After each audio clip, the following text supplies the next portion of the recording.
So my brother is running up the stairs, and he bursts through the doors, and he goes, "Steven, I have to tell you something."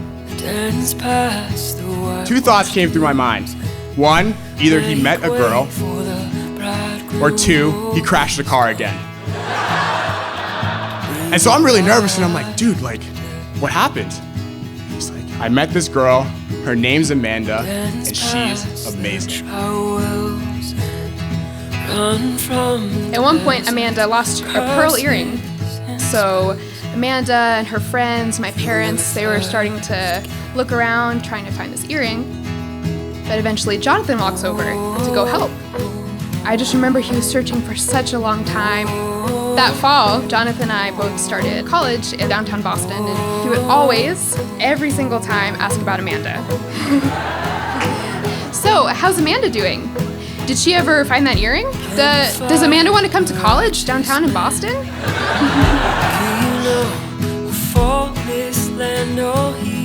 He's like, "Tell me about her." He's like, "She has a beautiful smile, beautiful eyes. She laughs at all my jokes.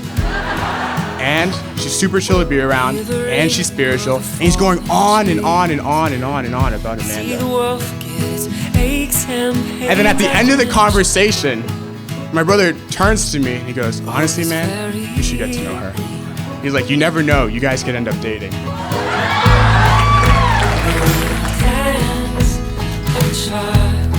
It's been great to be a part of this journey with you. From the day that Jonathan, that you came and you told me how you met this amazing woman, I'm so proud of you, son. And Amanda, he talks about you all the time. No, you don't understand, all the time. So now we're here. Now we're here. And you've done all that you needed to do to get to this point emotionally and spiritually. You're about to enter one of the greatest mysteries on earth, marriage. I, Jonathan, take you, Amanda, to be my lawful wedded wife. From this day forth, for the rest of my life.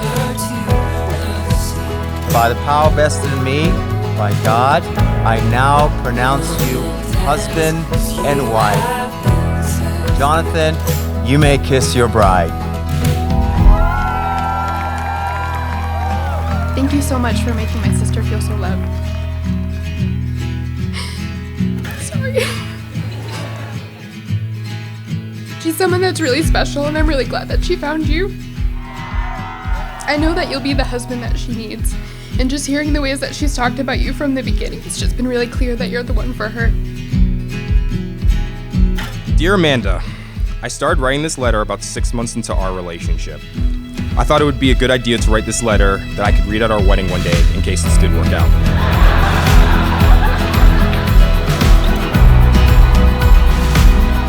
I'll never forget the first time I realized I liked you and wanted to date you. Sitting on Englewood's couch, playing Call of Duty, and then blurting out to my friends, "Guys, I think I'm gonna go for it." I remember our first date, going ice skating at Frog Pond, and how I looked up all these figure skating videos just so I wouldn't look like an idiot. I remember asking you to be my girlfriend and being so nervous to the point that I threw up twice in the fire and ice bathroom. I came home that night thinking to God, man, I really hope she's the one. What I've realized is that you're everything that I'm not. You're gentle, kind, loving, caring, devoted, merciful, beautiful, patient, thoughtful, and everything else that I've missed in my life. You're someone who's so confident and selfless and generous and thoughtful. And I love seeing my little sister so happy. The thing I appreciate about you, Jay, is that you have a consistently strong character.